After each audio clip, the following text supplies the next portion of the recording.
चलिए, जैसे कि हम लोग देख रहे हैं ट्रांसफार्मर को देख रहे हैं, ठीक है। तो ट्रांसफार्मर ये इस चैप्टर का प्रतिवर्ती धारा का लास्ट कंटेंट है, लास्ट टॉपिक है ये हमारा ट्रांसफार्मर, जिसको हम लोग परिणाम मित्र भी बोलते हैं, परिणाम मित्र या ट्रांसफार्मर बोलते हैं। ट्रांसफार्मर वास्तव में क्या होती है, इस चीज़ को हम लोग प्रतिवर्ती धारा के अंतर्गत हम लोग देखने वाले हैं। तो प्रतिवर्ती धारा के अंतर्गत हम लोग ये देख चुके हैं कि चौक कुंडली क्या होती है, चौक कुंडली के अंतर्गत LCR परिपथ क्या होता है, प्रेरकत्व क्या होता है, प्रतिरोध क्या होता है, प्रतिघात क्या होता है, प्रतिबाधा क्या होता है, इसको हम लोग 1 बाय 1 करके देख चुके हैं। जैसे यहाँ पर हम लोग क्या क्या चीज़ को देखे हैं, प्रतिरोध को देखे हैं, प्रतिघात को देखे हैं और प्रतिबाधा को देखे हैं और प्रतिबाधा को देखे हैं। तो पहला प्रतिरोध को देखे हैं, दूसरा प्रतिघात को देखे हैं और तीसरा किसको देखे हैं, प्रतिबाधा को देखे हैं, ठीक है। इस तरीके से इसके बाद हम लोग किसको देखे थे, प्रेरकत्व को।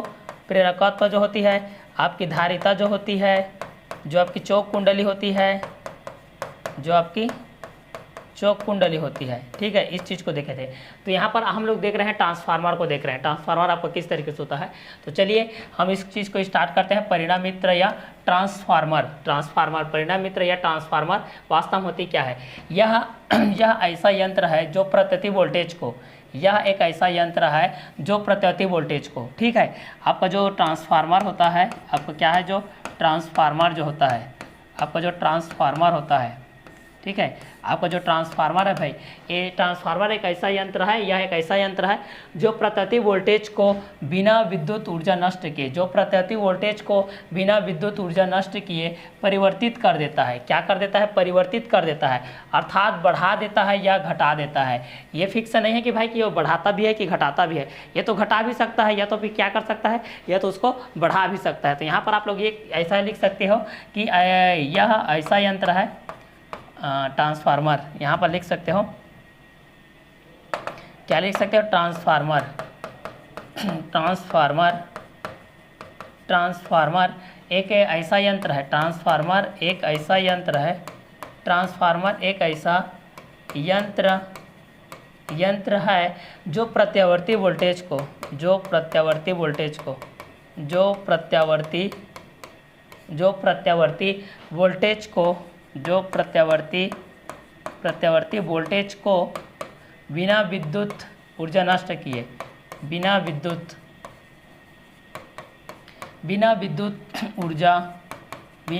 ऊर्जा नष्ट किए परिवर्तित कर देता है, परिवर्तित कर देता है, परिवर्तित कर देता है। अर्थात क्या कर देता है भाई, इस चीज़ को हम लोग देखते हैं, अर्थात बढ़ा देता है या घटा देता है, अर्थात बढ़ा देता है या फिर घटा देता है,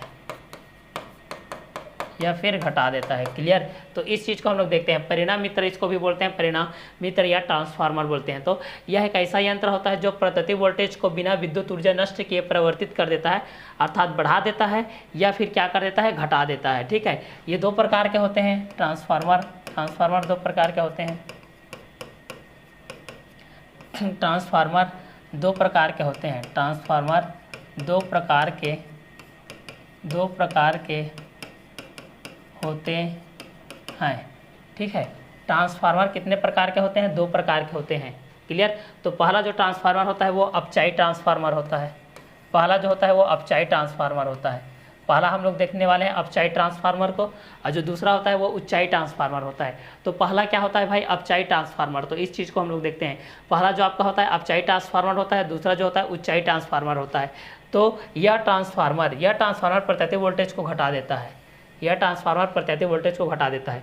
आपका जो अपचाई ट्रांसफार्मर होता है, जो आपका अपचाई ट्रांसफार्मर होता है, अपचाई ट्रांसफार्मर, ये जो आपका अपचाई ट्रांसफार्मर होता है यह प्रत्यावर्ती वोल्टेज को घटा देता है, प्रत्यावर्ती वोल्टेज को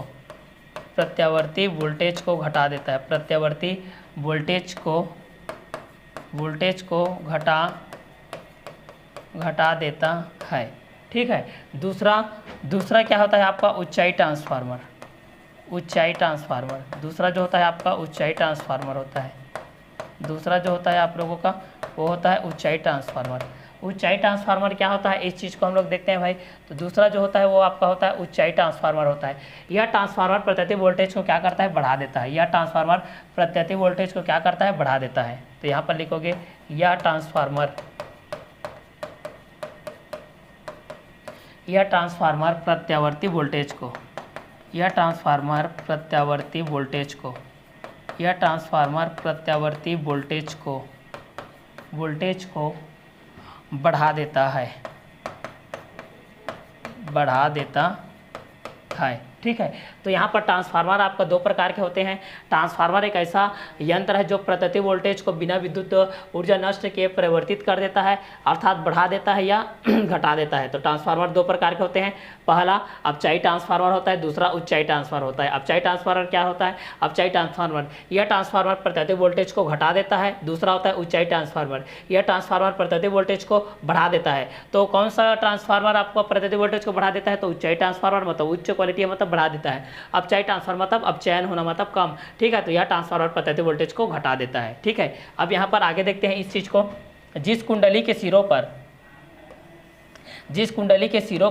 प्रत्येक वोल्टेज लगाया जाता है, जिस कुंडली के सिरों पर प्रत्येक वोल्टेज लगाया जाता है उसे प्राथमिक कुंडली कहते हैं, तथा दूसरी कुंडली को हम लोग द्वितीय कुंडली कहते हैं। दूसरे को हम लोग क्या बोलते हैं, द्वितीय कुंडली कहते हैं। तो इस तरीके से आप लोग ट्रांसफार्मर के बारे में देखें कि ट्रांसफार्मर एक ऐसा यंत्र है जो प्रत्येक वोल्टेज को बिना विद्युत ऊर्जा नष्ट किए ट्रांसफार्मर एक ऐसा यंत्र है जो प्रत्येक वोल्टेज को बिना विद्युत ऊर्जा नष्ट किए उसको क्या कर देता है, परिवर्तित कर देता है, या बढ़ा देता है या घटा देता है। तो पहला अपचाई ट्रांसफार्मर, दूसरा देखते हैं उच्चाई ट्रांसफार्मर। तो यह ट्रांसफार्मर प्रत्येक वोल्टेज को घटा देता है, उच्चाई ट्रांसफार्मर प्रत्येक वोल्टेज को क्या करता है, बढ़ा देता है। जिस कुंडली के सिरे पर प्रत्येक वोल्टेज लगाया जाए तो उसे प्राथमिक कुंडली, और द्वितीय कुंडली पर लगाया जाएगा तो उसको द्वितीय कुंडली कहते हैं। चलिए, जैसे डायग्राम बेस पे हम लोग देखेंगे तो इस तरीके से हो जाएगी। डायग्राम के बेस पे हम लोग देखेंगे तो इस तरीके से ये बनेगा। डायग्राम के बेस पे हम लोग देखेंगे तो इस तरीके से बनेगा। देखिए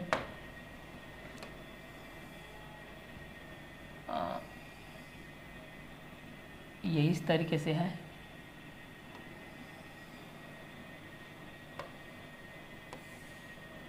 ये ट्रांसफार्मर के बेस पे है, आप लोगों का बेस पे, ठीक है।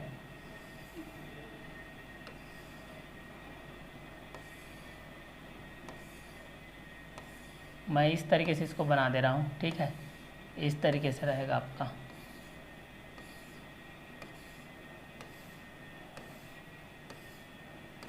क्लियर। एक और जो रहता है वो आपका इस तरीके से रहेगा।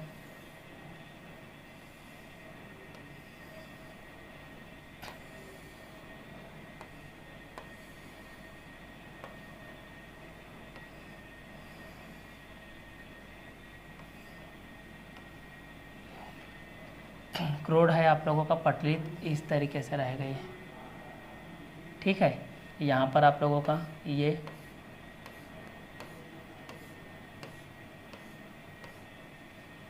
क्लियर।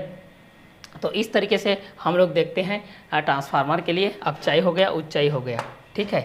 तो अपचाई के बेस पे हम लोग क्या देखे थे, पहला क्या देखे थे हम लोग, अपचाई को देखे थे। पहला हम लोग अपचाई को देख रहे हैं, ठीक है। अपचाई ट्रांसफार्मर, अपचाई ट्रांसफार्मर, अपचाई ट्रांसफार्मर, अपचाई ट्रांसफार्मर हो जाएगा। तो ये प्रत्येक वोल्टेज को क्या करता है, घटा देता है, ठीक है। अपचाई ट्रांसफार्मर, अपचाई ट्रांसफार्मर, अपचाई ट्रांसफार्मर, अपचाई ट्रांसफार्मर प्रत्यावर्ती वोल्टेज को, प्रत्यावर्ती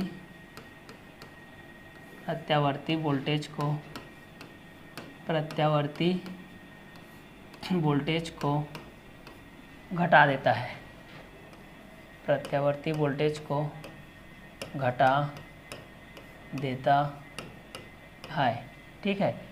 और ये अपचाई ट्रांसफार्मर प्रत्येक वोल्टेज को घटा देता है। जो आपका प्रत्यावर्ती वोल्टेज रहता है, प्रत्यावर्ती वोल्टेज समीकरण जो रहता है हमारे पास, प्रत्यावर्ती वोल्टेज समीकरण,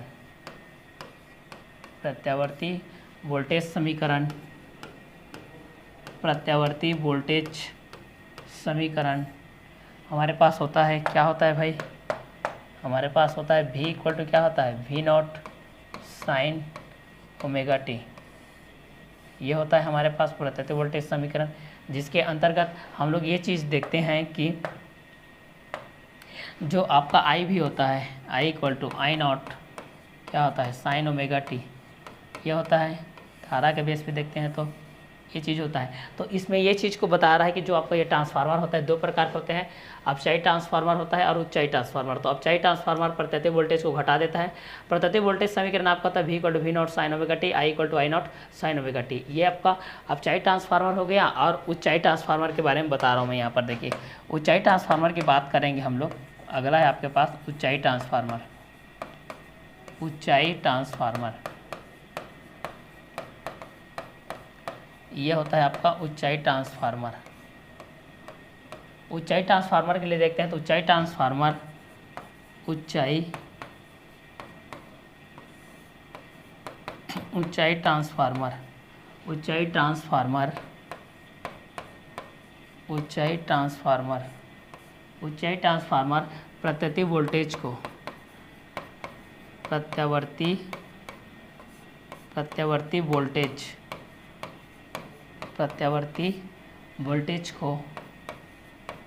वोल्टेज को बढ़ा देता है। ठीक है, तो उच्चाई ट्रांसफार्मर प्रत्येक वोल्टेज को क्या कर देता है, बढ़ा देता है। तो इसके बेस से हमारे पास यहाँ पर भी जो आपका प्रत्यावर्ती वोल्टेज समीकरण जो रहेगा आपके पास, प्रत्यावर्ती वोल्टेज समीकरण आपके पास जो रहेगा, प्रत्यावर्ती वोल्टेज समीकरण आपके पास जो रहेगा, जो V इक्वल टू क्या होता है V0 साइन ओमेगा टी। ये होता है ना प्रत्येक वोल्टेज समीकरण। हम लोग देखते हैं तो क्या होता है, उच्चाई ट्रांसफार्मर क्या होता है, उच्चाई ट्रांसफार्मर प्रत्येक वोल्टेज को बढ़ा देता है। प्रत्येक वोल्टेज समीकरण V equal to V0 sine omega T के माध्यम से होता है। ये दो प्रकार के होते हैं, पहला अपचाई ट्रांसफार्मर होता है, दूसरा क्या होता है उच्चाई ट्रांसफार्मर। तो अपचाई ट्रांसफार्मर प्रत्येक वोल्टेज को घटा देता है और उच्चाई ट्रांसफार्मर प्रत्येक वोल्टेज को क्या कर देता है, बढ़ा देता है। ठीक है, तो यहाँ पर ट्रांसफार्मर के हम लोग दो प्रकार देख चुके हैं। क्लियर, ट्रांसफार्मर कितने प्रकार के होते हैं आपको पूछा जाएगा, तो आप लोग क्या बोलोगे कि ट्रांसफार्मर हमारे पास दो प्रकार के होते हैं। ट्रांसफार्मर कितने प्रकार के होते हैं, दो प्रकार के होते हैं। पहला जो होता है आपका अपचाई होता है, दूसरा क्या होता है उच्चाई। बार बार लिखने का तात्पर्य ये है भाई कि आप लोगों के माइंड में सेट हो जाए। क्लियर, तो चलिए हम लोग इस चीज़ को देखते हैं। जो ट्रांसफार्मर था आपके पास इस तरीके से था, किस तरीके से था, ये ट्रांसफार्मर के बेस पे था आप लोगों के पास। ये जो ट्रांसफार्मर होता है वो आपके दो प्रकार से होते हैं। ठीक है, ट्रांसफार्मर कितने प्रकार से होते हैं, यहाँ पर आपके दो प्रकार से होते हैं। पहला एक क्या होता है, पहला आपका अपचाई होता है, दूसरा क्या होता है आपका उच्चाई होता है। ठीक है, तो पहला अपचाई के बेस पे हम लोग देखते हैं। ये था आपका अपचाई, ये आपका अपचाई हो जाएगा, अपचाई ट्रांसफार्मर। ये आपका अपचाई ट्रांसफार्मर हो गया, ये आपका अपचाई ट्रांसफार्मर। और ये दूसरा जो होता है वो होता है आपका उच्चाई ट्रांसफार्मर। दूसरा होता है ये क्या होता है,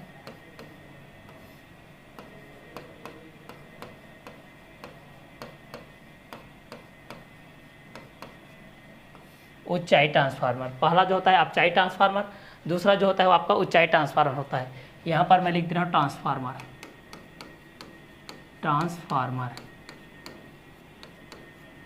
ये हो जाएगा आपका ट्रांसफार्मर। तो ट्रांसफार्मर दो प्रकार के हो गया, अपचाई ट्रांसफार्मर और उच्चाई ट्रांसफार्मर। तो ये प्रत्यावर्ती वोल्टेज को क्या करता है भाई, घटा देता है। ये आपका प्रत्यावर्ती वोल्टेज को घटा देता है, प्रत्येक वोल्टेज को घटा देता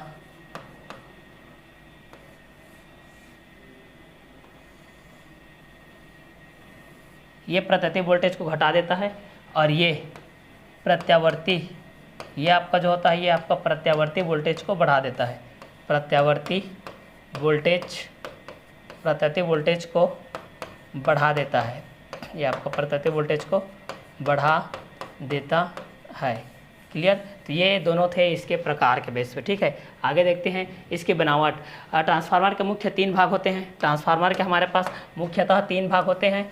पहला जो होता है उसको हम लोग पटलित क्रोध बोलते हैं, दूसरा जो होता है उसको प्राथमिक कुंडली बोलते हैं, और तीसरा जो होता है उसको हम लोग द्वितीयक कुंडली बोलते हैं। ये नर्म लोहा की बनी कई आयताकार पट्टियाँ लेते हैं। इसमें हम लोग नर्म लोहे की बनी कई आयताकार पट्टियाँ लेते हैं। इनके बीच का आयताकार भाग काट कर अलग अलग, इनके बीच का जो आयताकार भाग होता है उसको काट कर अलग अलग कर दिया जाता है, अलग अलग कर दिया जाता है। इन पट्टियों को विद्युत रोधी पदार्थ की तह दे करके इन्हें जोड़कर आवश्यक मोटाई का भी इसको हम लोग क्या कर लेते हैं, बना लेते हैं। इस तरीके से आपका इस तरीके से होता है भाई, ये इस तरीके से है आपका।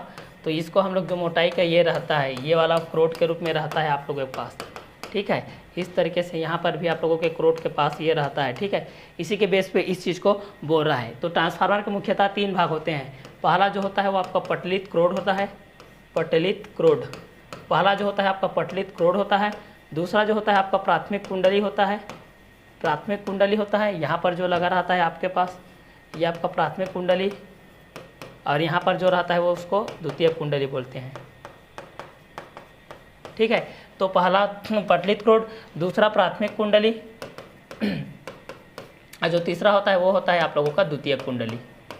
ये हो जाएगा आपका द्वितीयक कुंडली, ये हो जाएगा आपका द्वितीयक कुंडली। तो ये बनावट के आधार पर हो गया, क्लियर। आगे इसका देखते हैं कार्यविधि एवं सिद्धांत देखते हैं। जब प्राथमिक कुंडली के सिरों के बीच प्राथमिक वोल्टेज को, जब प्राथमिक कुंडली के सिरों के बीच, जब प्राथमिक कुंडली के सिरों के बीच प्राथमिक वोल्टेज को लगाया जाता है, जब प्राथमिक कुंडली के सिरों के बीच प्राथमिक वोल्टेज को लगाया जाता है तो उसमें प्रत्यावर्ती धारा, प्रवाहित होने लगती है। तो उसमें प्रत्यावर्ती धारा प्रवाहित होने लगती है, जिसमें धारा के प्रत्येक चक्र में क्रोड एक दिशा में तत्पश्चात दूसरी दिशा में क्या होता है, चुंबकित हो जाता है, चुंबकित होते रहता है। अतः क्रोड में परिवर्तित चुंबकीय क्षेत्र क्या हो जाता है, उत्पन्न हो जाता है। वहीं पर घूमते घूमते द्वितीयक कुंडली में, अगर उसी चीज़ को हम लोग रिपीट करते हैं द्वितीयक कुंडली में, तो उसी क्रोड पर लिपटी रहती है। अतः जब हम लोग द्वितीयक कुंडली से बद्ध चुंबकीय फ्लक्स में, द्वितीय कुंडली से बद्ध चुंबकीय फ्लक्स ऑफ फाई में बार बार क्या करते हैं, परिवर्तन करने लगते हैं, बार बार परिवर्तन होने लगता है। फलस्वरूप विद्युत चुंबकीय प्रेरण से द्वितीय कुंडली में उसी आवृत्ति का प्रत्यावर्ती वोल्टेज क्या कर देते हैं, उत्पन्न कर देते हैं। तो ये इसके कार्य विधि एवं सिद्धांत के अंतर्गत आ जाएगा, जो कि हम लोग को इसको डायग्राम बेस में किए थे, ठीक है। तो जब प्राथमिक कुंडली के सिरों के बीच प्रत्यावर्ती वोल्टेज लगाया जाता है तो उसमें प्रत्यावर्ती धारा में प्रवाहित होने लगती है, जिससे धारा के प्रत्येक चक्र में क्रोड एक दिशा में तत्पश्चात दूसरी दिशा में चुंबकित होता है। अतः क्रोड में परिवर्तित चुंबकीय क्षेत्र उत्पन्न हो जाता है। द्वितीय कुंडली उसी क्रोड पर लिपटी रहती है, अतः द्वितीय कुंडली से बद्ध चुंबकीय फ्लक्स में बार बार परिवर्तन होने लगता है, क्लियर। चलिए आगे देखते हैं, ये इस चैप्टर का और इस टॉपिक का लास्ट है, ठीक है। इसके बाद हम लोग नेक्स्ट चैप्टर मिलेंगे। तो ये लास्ट कंटेंट है आप लोगों का ट्रांसफार्मर की दक्षता। इस चीज़ को हम लोग देखते हैं, ट्रांसफार्मर की दक्षता को। द्वितीय कुंडली द्वारा प्राप्त, इसको फिर से रिपीट कर रहा हूँ, द्वितीय कुंडली द्वारा प्राप्त ऊर्जा और प्राथमिक कुंडली को दी गई ऊर्जा के अनुपात को ट्रांसफार्मर की दक्षता कहते हैं। ट्रांसफार्मर की क्या कहते हैं, दक्षता कहते हैं। मतलब द्वितीय कुंडली द्वारा प्राप्त ऊर्जा और प्राथमिक कुंडली को दी गई ऊर्जा, दोनों के अनुपात को हम लोग क्या बोलते हैं, ट्रांसफार्मर की दक्षता बोलते हैं। दोनों को हम लोग क्या बोलते हैं, ट्रांसफार्मर की क्या बोलते हैं, दक्षता बोलते हैं, ठीक है, इफिशियंसी जिसको बोला जाता है। तो यहाँ पर क्या हो गया, द्वितीय कुंडली द्वारा प्राप्त ऊर्जा और प्राथमिक कुंडली को दी गई ऊर्जा, ठीक है। मतलब यहाँ पर द्वितीय कुंडली द्वारा प्राप्त ऊर्जा, मतलब प्राप्त ऊर्जा क्या है, मतलब यहाँ पर प्राप्त ऊर्जा है, मतलब यहाँ पर प्रत्येक को दी गई ऊर्जा निवेशी शक्ति बटे निर्गत शक्ति। शॉर्ट में याद करोगे तो निवेशी शक्ति बटे क्या हो जाएगा, निर्गत शक्ति। अगर शॉर्ट में याद करोगे तो निवेशी शक्ति बटे क्या हो जाएगा, निर्गत शक्ति हो जाएगा, ठीक है। तो इस चीज़ को हम लोग बोलते हैं ट्रांसफार्मर की दक्षता। क्या बोलते हैं, इस चीज़ को हम लोग ट्रांसफार्मर की दक्षता बोलते हैं, ठीक है। तो इसका अनुप्रयोग हम लोग देखते हैं भाई, अनुप्रयोग इसका किस किस रूप में उपयोग होता है। तो इसका उपयोग पावर हाउस में उत्पन्न विद्युत धारा की प्रबलता अधिक होती है, उसके रूप में हम लोग इसका उपयोग करते हैं। मतलब पावर सप्लाई में इसका उपयोग किया जाता है, पावर हाउस में पावर सप्लाई में इसका उपयोग किया जाता है। दूसरा, radio set, television, telephone, wireless आदि में इसका उपयोग किया जाता है, दूसरा चीज़। और तीसरा क्या होता है, इसका उपयोग हम लोग बैटरी में, एलिमिनेटर में और पावर सप्लाई में करते हैं भाई इसका उपयोग। और चौथा जो चीज़ होता है भाई, मोस्ट इंपॉर्टेंट थिंग है, वेल्डिंग करने में। आप लोग वेल्डिंग करते समय देखेंगे जितने भी वेल्डिंग करने में होता है तथा जितने भी हमारे पास विद्युत भट्टियाँ होते हैं उनमें इनका उपयोग किया जाता है, ठीक है। और पाँचवा जो होता है रेफ्रिजरेटर, जो कि आप लोग अपने घरों में उपयोग होता है दैनिक जीवन में, इस चीज़ को आप लोग देखे होंगे। तो पाँचवा जो होता है आपका रेफ्रिजरेटर में होता है। ट्रांसफार्मर की दक्षता निवेशी शक्ति बटे निर्गत शक्ति के अनुपात को हम लोग ट्रांसफार्मर की दक्षता कहते हैं। क्लियर। अब देखते हैं हम लोग इसका ऊर्जा ह्रास को। लास्ट कंटेंट है ये आप लोगों का ट्रांसफार्मर में ऊर्जा ह्रास। ऊर्जा ह्रास किस किस रूप में होता है, इसको अक्सर एग्जाम में पूछा जाता है कि ट्रांसफार्मर की ऊर्जा ह्रास किस किस रूप में होता है। ये 4 नंबर का क्वेश्चन है भाई। 4 नंबर के क्वेश्चन में आता है कि ट्रांसफार्मर का ऊर्जा ह्रास किस किस तरीके से होता है। या 4 नंबर का नहीं देता है तो इसमें से एक न्यूमेरिकल क्वेश्चन देता है, उसके बाद यहाँ से ऊर्जा के ह्रास जो होता है उसमें से 1 नंबर का क्वेश्चन उठाता है, 1 2 नंबर का क्वेश्चन उठाता है, ठीक है। तो चलिए पहला देखते हैं ताम्र ह्रास को। ट्रांसफार्मर की प्राथमिक एवं द्वितीय कुंडली से विद्युत धारा प्रवाहित होने पर जूल प्रभाव के कारण उसमें जो उत्पन्न ऊष्मा जो होती है वह ताम्र ह्रास के रूप में क्या होती है, निर्गत शक्ति के रूप में, निवेशी शक्ति के रूप में इन्वेस्ट हो जाती है। तो इस चीज़ को हम लोग ताम्र ह्रास के रूप में देखते हैं। जितने भी तांबे का बना रहता है आप लोग देखे होंगे, जो आपके पंखे में लगा रहता है, सीलिंग फैन में लगा रहता है, टेबल फैन में लगा रहता है, बहुत सारे फैन में लगा रहता है, उसमें जो उस प्रकार की ऊष्मा के रूप में उसमें ऊर्जा ह्रास होती है। तो इसको हम लोग ताम्र ह्रास के बारे में जानते हैं, ताम्र ह्रास के नाम से जानते हैं। जो सेकंड होता है लौह के रूप में होता है, जो अयस्क के रूप में होता है, लौह ह्रास के रूप में जो क्रोड में भंवर धाराएं उत्पन्न होती है, भंवर धाराएं जो चक्कर के समान, पानी के बूंदे के समान जो उत्पन्न होती है, गोल गोल मडोल के कारण होने वाली जो ऊर्जा ह्रास होती है, भंवर धारा के कारण जो ऊर्जा ह्रास होती है उसको हम लोग बोलते हैं लौह ह्रास। इस चीज को याद रखना, शॉर्ट में बता रहा हूं, शॉर्ट में याद रखिएगा। ट्रांसफार्मर के प्राथमिक एवं द्वितीय कुंडल के द्वारा जो ह्रास होगा वो ताम्र ह्रास होगा, और भंवर धारा के कारण जो ह्रास होगा उसको लौह ह्रास बोलते हैं। तीसरा जो मोस्ट इंपॉर्टेंट थिंग है, क्वेश्चन यही से पूछता है, चुंबकीय फ्लक्स क्षरण। चुंबकीय फ्लक्स जो फाई होता है भाई, प्राथमिक कुंडली में विद्युत धारा प्रवाहित करने पर, प्राथमिक कुंडली में विद्युत धारा प्रवाहित करने पर उत्पन्न समस्त चुंबकीय फ्लक्स द्वितीय कुंडली से बद्ध नहीं हो पाता है। मतलब प्रथम जो कुंडली होता है भाई वो द्वितीय कुंडली से अटैचमेंट नहीं हो पाता है, उससे जुड़ नहीं पाता है। इस कारण से इसमें जो ऊर्जा का कुछ मात्रा में ह्रास हो जाता है। अगर दोनों चिपक कर रहते हैं तो दोनों में कोई ऊर्जा ह्रास नहीं हुआ, खाली जगह रहेगा मतलब वहां पर खाली जगह को भरने के लिए उसमें ऊर्जा का ह्रास होगा। इसी कारण यहाँ पर जो ह्रास होता है ये चुंबक के रूप में होता है, इस कारण से इसको हम लोग चुंबकीय फ्लक्स क्षरण कहते हैं। जो चौथा होता है वो होता है भाई शैथिल्य ह्रास। शैथिल्य ह्रास को देखते हैं भाई, प्राथमिक कुंडली में प्रत्यति धारा प्रवाहित करने पर, प्राथमिक कुंडली में प्रत्यति धारा प्रवाहित करने पर क्रोड बार बार चुंबकित होता है। अब जाहिर सी बात है कि प्राथमिक कुंडली को द्वितीय कुंडली की तरफ लाएंगे, द्वितीय कुंडली को प्राथमिक कुंडली की तरफ लाएंगे तो ये बार बार चुंबकित होगा। एक बार अट्रैक्शन होगा, एक बार रिलोप होगा, ठीक है। मतलब एक बार आकर्षित होगा, एक बार प्रतिकर्षित होगा, फिर आकर्षित, फिर प्रतिकर्षित, आकर्षित प्रतिकर्षित, तो बार बार उसमें जो होगा तो इस प्रकार से इसमें क्या होगा, ह्रास होगा। क्लियर। तो इसको हम शैथिल्य ह्रास के अंतर्गत रखते हैं जिसमें ऊर्जा का ह्रास होता है। लास्ट जो होता है वो होता है क्रोड के कंपन के कारण। अब बार बार अब जैसे कि ट्रैक्टर वगैरह आता है, बार बार जैसे कि जो भी रोड के मुताबिक जो भी इंजन को धक्का लगता है, क्रोड के कंपन के कारण बहुत सारे कंपन होता है, उसी के बेस पे ट्रांसफार्मर के क्रोड के कारण भी यहाँ पर ये ह्रास के रूप में होता है। तो क्रोड के कंपन के कारण इस चीज को देखते हैं। ट्रांसफार्मर के क्रोड में चुंबकीय प्रभाव के कारण एक कंपनिक ध्वनि सुनाई देती है, जिससे क्रोड में कंपन के कारण ध्वनि उत्पन्न होती है, जिसके कारण कुछ विद्युत ऊर्जा ह्रास होता है। इसको हम लोग क्रोड का कंपन के बेस पे देखते हैं। तो ये जो था आप लोगों का ट्रांसफार्मर में ऊर्जा ह्रास के बेस पे था। इसके अंतर्गत आप लोग ऊर्जा ह्रास के बारे में देख लिए। पहला जो देख लिए थे वो पहला आप लोग किसके बेस पे देखे थे भाई, पहला जो देख लिए थे आप लोग ऊर्जा ह्रास के, पहला जो ट्रांसफार्मर के बेस पे देखे थे फर्स्ट सेकंड में। सेकंड चीज इसको याद रखिएगा, थर्ड चीज आप इसको याद रखिएगा, फोर्थ चीज जो मोस्ट इंपॉर्टेंट थिंग है, और सिक्स चीज है जो इस चीज को मैं यहाँ पर देख रहा हूँ। तो यहाँ से जो आपका होगा वो बनावट के आधार पे होगा, पहला जो होगा वो आपका बनावट के आधार पे होगा, इस चीज को याद रखिएगा। दूसरा जो होता है आपका मोस्ट इंपॉर्टेंट थिंग वो आपका कार्यविधि के आधार पर ये क्वेश्चन को बनता है। दूसरा, तीसरा जो आता है आपका न्यूमेरिकल बेस से जो क्वेश्चन आता है वो आपका सिद्धांत के बेस पे आता है। और जो चौथा होता है वो आपका ह्रास के बेस पे आता है। चौथा जो होता है आपका ह्रास के बेस पे आता है। और पांचवा जो आता है भाई वो आपका अनुप्रयोग के बेस पे आता है। किसके बेस पे आता है, पांचवा जो होता है आपका अनुप्रयोग के बेस पे आता है। क्लियर। तो इस चीज को आप लोग याद रखिएगा 1 बाय 1 करके, ठीक है। जितना ज्यादा आप लोग याद रखेंगे उतना ही आपके लिए बेनिफिट होगा। क्लियर। तो चलिए ये था आज का हमारा जो कंटेंट था, किससे रिलेटेड था, ट्रांसफार्मर से रिलेटेड था। तो ट्रांसफार्मर की जो इफिशियंसी है मोस्ट इंपॉर्टेंट है, इसको आप लोग देखिएगा।